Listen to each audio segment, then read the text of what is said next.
Howdy. This is the Views from the Shop podcast. We are live on this Tuesday, March 11th, 2025. I wish you a very, very, very happy Key Deer Awareness Day. Today's show exclusively presented by College Basketball Analytics. You can go to cbbanalytics.com right now, sign up for a free account, or you can sign up for a paid account using the code SHOT. That's SCHOTT SHOT, and you can get an entire month off an annual subscription. It is March and it is mad, and today we've got Rocco Miller joining us to talk Ohio State bracketology, the second bracketologist this week to join the Views from the Shop podcast. Don't tell me I've never done anything for you if I'm talking to two bracketologists when we still got to cover Ohio State against Iowa and then potentially Ohio State against Iowa recap at the same time, Ohio State against Illinois preview, and so on and so forth in the Big Ten tournament. A lot going on for Ohio State basketball. Today, we're talking with Rocco. Rocco, welcome. Thank you for being here. You can find him on Twitter at Rocco Miller 8. He's college basketball analyst and a bracketologist, of course. You can find his work at bracketeer.org and see where he has Ohio State. Spoiler alert. We'll talk about it in about 60 seconds. And he also does work for Field of 68 as well. Rocco, thanks for being here. Kick it off. Let's talk about your experience in bracketology. It's been a while, so take me through how you got here and why you're qualified to be here today talking to Ohio State fans. Yeah, well, I appreciate you having me on, first of all. Second of all, I love CBB Analytics. I use it all the time. Great sponsor of the show.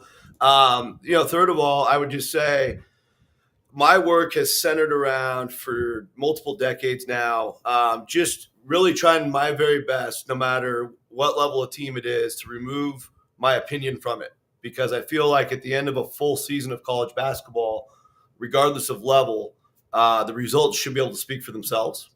And, so I've just gotten ingrained in their process. So what that requires is understanding the dynamics of a committee. Bracketology for a lot of people maybe on the internet, and I'm not sure because I'm not in tune as much maybe as some of the fans are on how others do it. But it's not an independent exercise. It's a group exercise. So you have to look at, especially when you're near the bubble, just to kind of narrow it down. But I think at all stages of bracketing, you have to look at a team and talk about the things you like about them and talk about the things you don't like about them and just try to strike a balance with it. And then you start going side by side with other teams and figuring out who you like better. Sometimes it can get really, really hard, but in a lot of cases it gets really, really clear. And particularly with the bubble, this is just more of an annual statement. With the bubble, a lot of more teams will play themselves out of the picture than into the picture. So as muddy as it might seem this morning on Tuesday of championship week with 5-6 days left, I promise you a handful of these teams will play themselves out, much like Nebraska did last Saturday. And so, because I have that mindset and I've, over the years, I've gotten more and more involved with college basketball work, doing analyst work on the calls every once in a while as a color analyst. And, I help with scheduling in the offseason because that all plays into next year's bracket forecasting. So the heartbeat of my work is about the NCAA tournament, the most important event in all of sports, in my opinion. And I want to know everything that's involved in it. I've always been that way, probably since the late 90s. And so we've gone through a ton of changes, as you know. The net took over in 2019. And in 2020, we didn't have a bracket. So we really have only seen 5 brackets so far in this quad system with net for your opponents to filter results between quad 1A, quad 1B, quad 2A, quad 2B, and then 3 and 4. And I just think television and other outlets don't do a great job explaining that. We actually have 6 quads to look at, to decipher and compare teams with. And, watch a television broadcast, you get the little side-by-sides, and they give you probably some of the worst categories to look at. So it actually takes a lot of time to just filter through it. But over the years, what I've done is I've always listened to, I think I've recorded every chairman interview for the last 11, 12 tournaments. And I go back and watch them in the off season. And I just try to write down all the things they care about. And like I said, it's not about my opinion. And now over the years, of course, I built relationships with them. So I would say this year's committee, 12 people, I think I've been introduced to like 8 or 9 of the 12. So I've already got a pretty good grip on, where they're at going into this week. So I think it's an extremely valuable viewpoint to have at this point, especially when you're days before selection Sunday, where you're not concerned about your own opinion. You're much more concerned about what do we think historically, what have we seen in the past that points to precedent for this year and what the committee could do with a team like Ohio State. There's a lot of people mentioned it previously. A lot of people who are mad about Oklahoma potentially being in the NCAA tournament, and at this point feels like they likely will be in the NCAA tournament.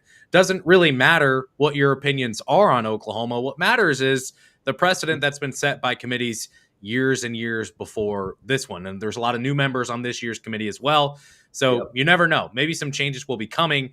But obviously, a lot of people want to know as we kick off this show, where do you see Ohio State? A lot of fans, I think, are pretty optimistic on Ohio State's chances. There's a lot of people who, even as I've done shows and as I've talked about where Ohio State specifically needs to be, this team, where it specifically needs to be, there's plenty of people saying, I think you beat Iowa, you're in a pretty good spot. Rocco, where do you see Ohio State at this point? Well, yeah, I think you just have to start with the fundamentals of their resume, and then you can go from there. So, one of the things the committee's harped on in these last few years, and I've yet to see an example of a team when you take quad four out of the equation. What's your record? Like I've had multiple committee members talk to me about that. Not talking about specific teams, just in general. That's an easy way to kind of. The committee calls it their effective record. If you've seen me before, I call it meaningful games, like basically saying, hey, you're a big school, you can go buy whoever you want for your guarantee games. And if you're just going out and going to the pastry cart and beating up on quad four, we're not going to give you a lot of credit for that.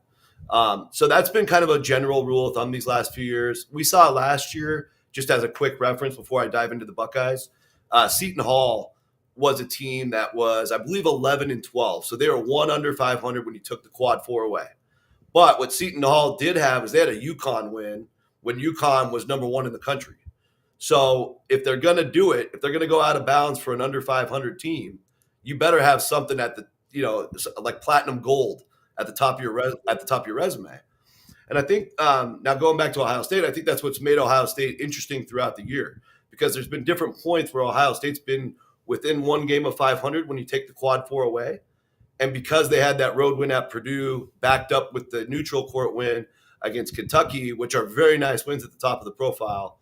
Home win over Maryland's nice, but home wins don't move the needle in this process.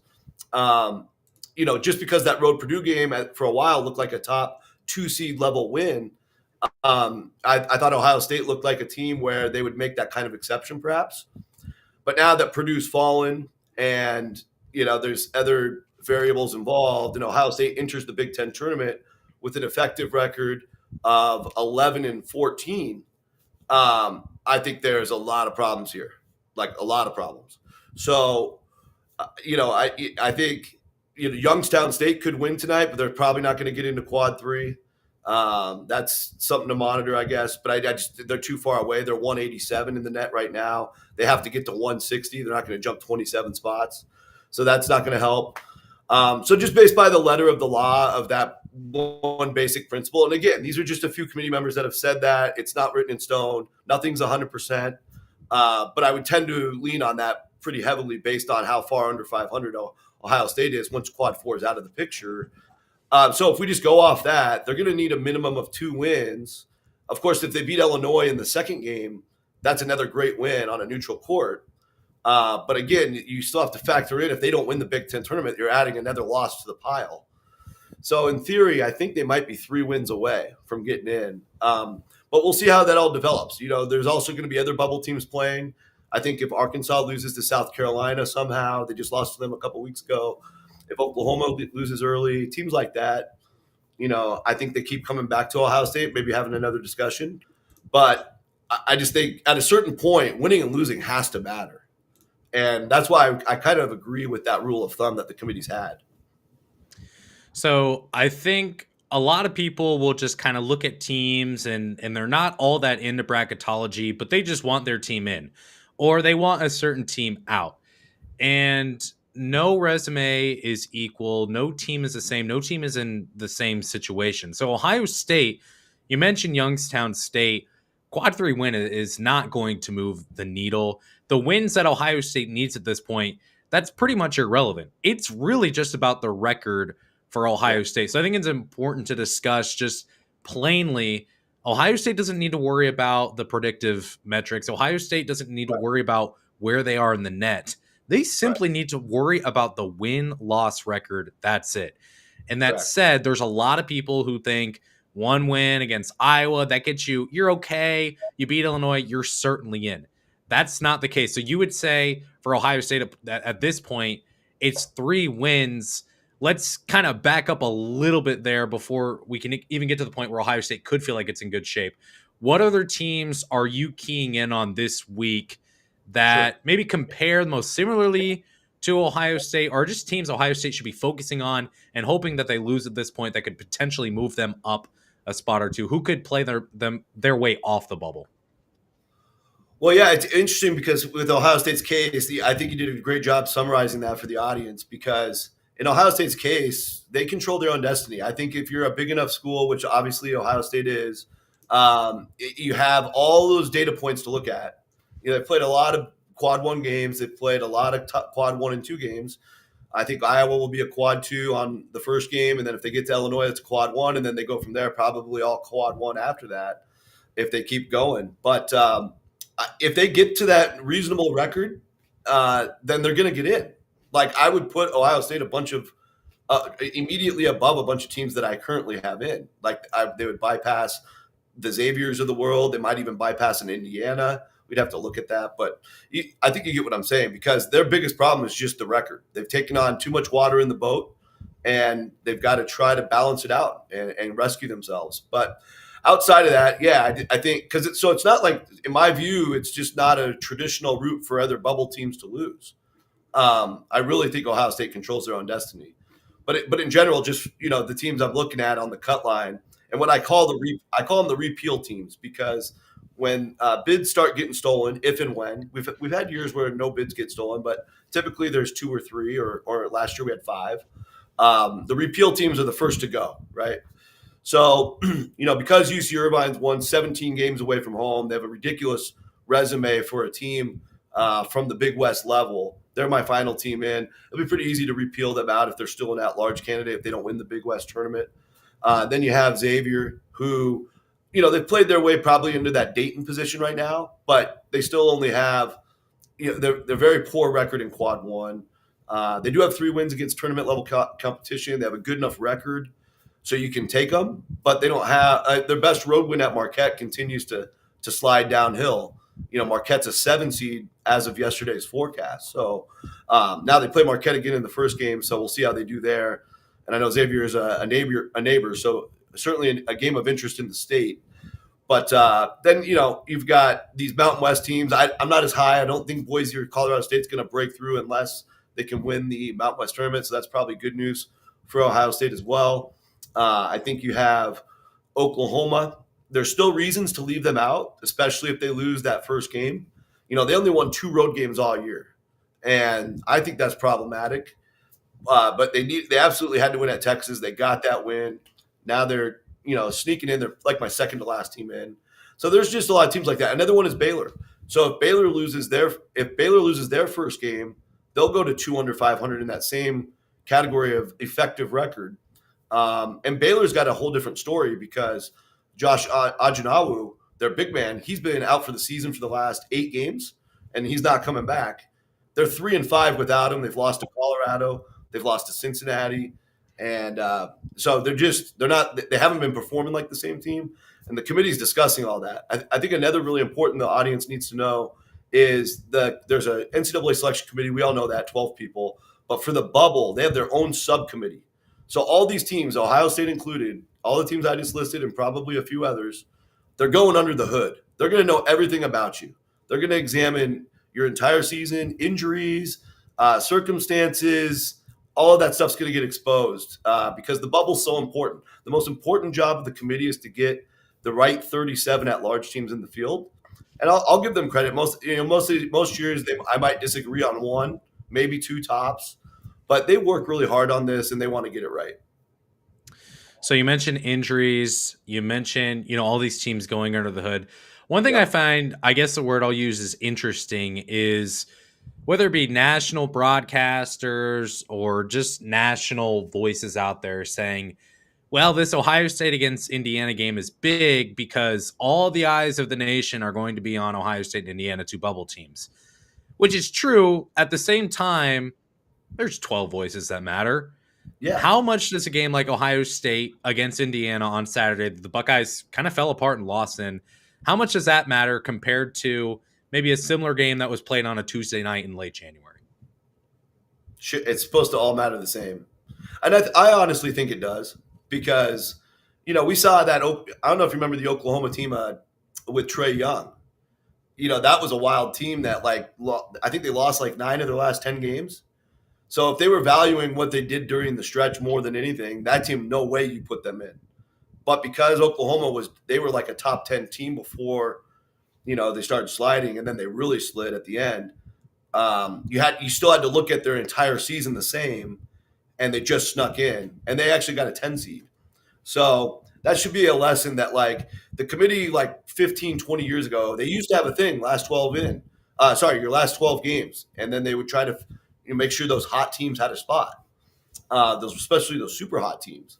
I actually was a Washington alum. I went there, years back. I don't want to date myself, but we had a team one year. I think it was 2004, back when they used to use the last 12. Started Pac-10 play 0-5, and then just went on a crazy heater. And if they did it the way they do it now, they still wouldn't have gotten in. But because they used to have that, they were one of the hottest teams in the country, and they got a 9 seed. So that went away. So now it's like, all these teams fading down the stretch. It's still treated the same. You still have to throw that loss into one column, and then you reevaluate. That's part of why I only do it Mondays and Fridays, because I'm so analytical and thorough. I don't want to waste the audience's time coming to my website for a half job or a quick whatever. I'm not doing it for that. I'm doing it for education. I'm doing it to be thorough. And I also want to be so ingrained in the process that when we get to Sunday, I'm going to get it right. And I think that's helped. You can probably see on the bracket matrix, I've had good scores each year. So when you look at kind of piggybacking off of what you just said, as you look at a team like Ohio State and you compare it to a UC Irvine or a Colorado State or a San Francisco, is there a point where even if maybe San Francisco's resume is just a little bit better than Ohio State's, you just look at Ohio State and maybe it's common sense, maybe it's not. And you say Ohio State has Bruce Thornton. It has 2 former 5-star recruits who kind of flamed out and left blue blood programs, but are at Ohio State now. It has a winner and a bunch of senior leadership in Micah Parrish. Does it just look at the roster and say, why on earth are we putting a San Francisco in over Ohio State? Does Ohio State get a bump just because it is Ohio State? Would that be kind of the same case for maybe other teams like North Carolina, for example, or Xavier, who have a little bit more of historical prestige? Does that help in this year?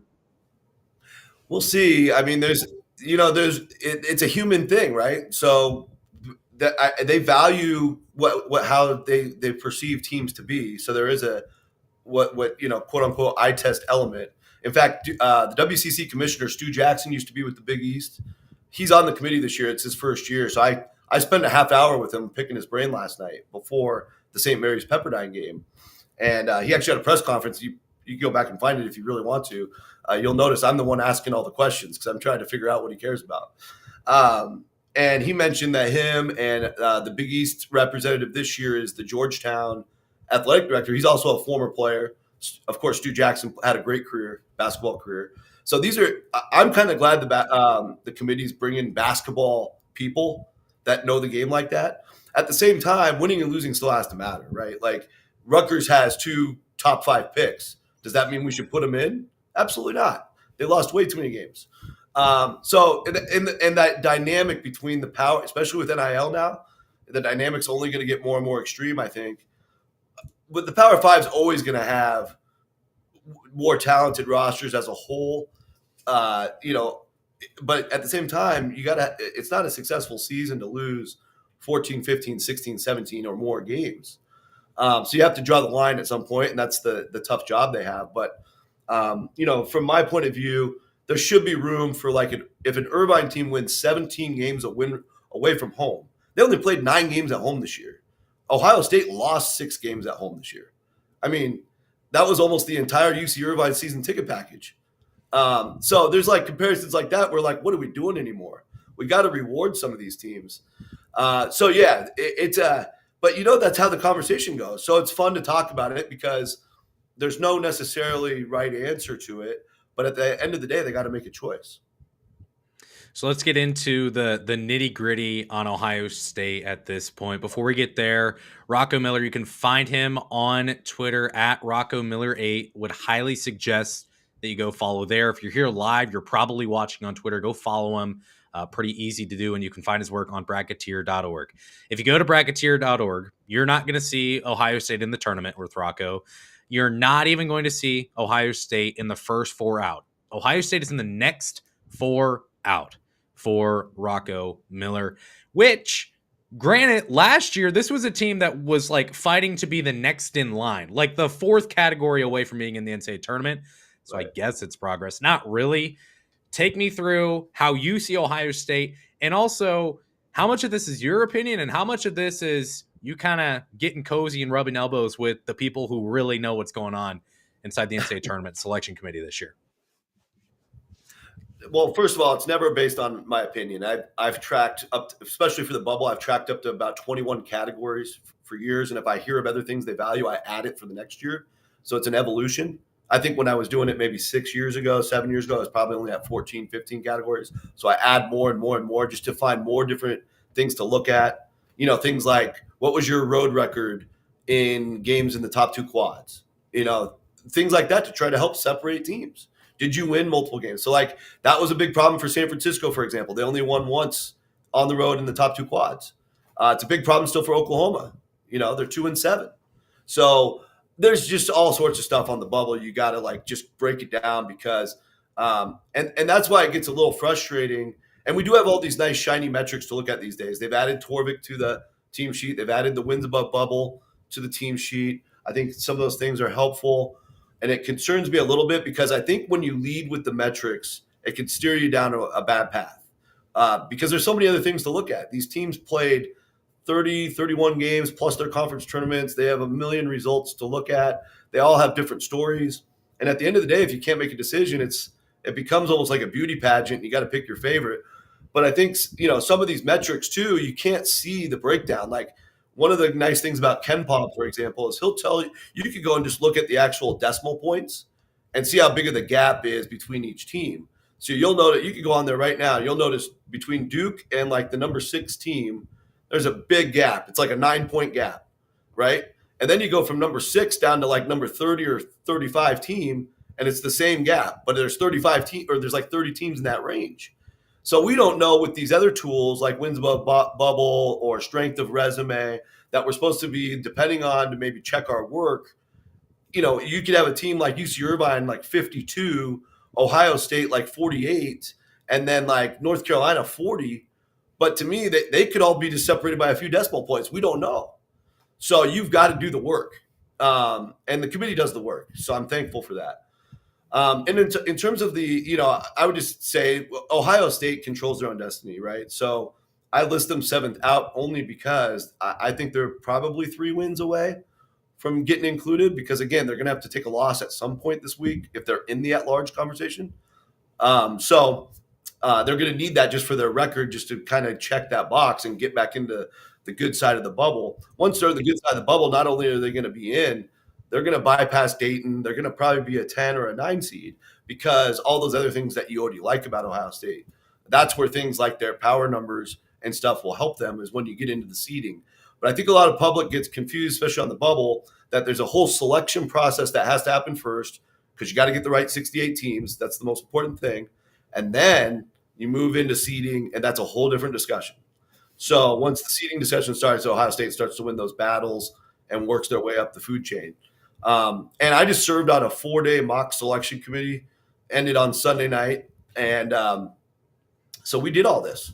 We did all this step for step. We do it every year. Last year we flew to Omaha, did it in person. And it's so valuable because bracketology cannot just be done in your own head. You've got to listen to your peers.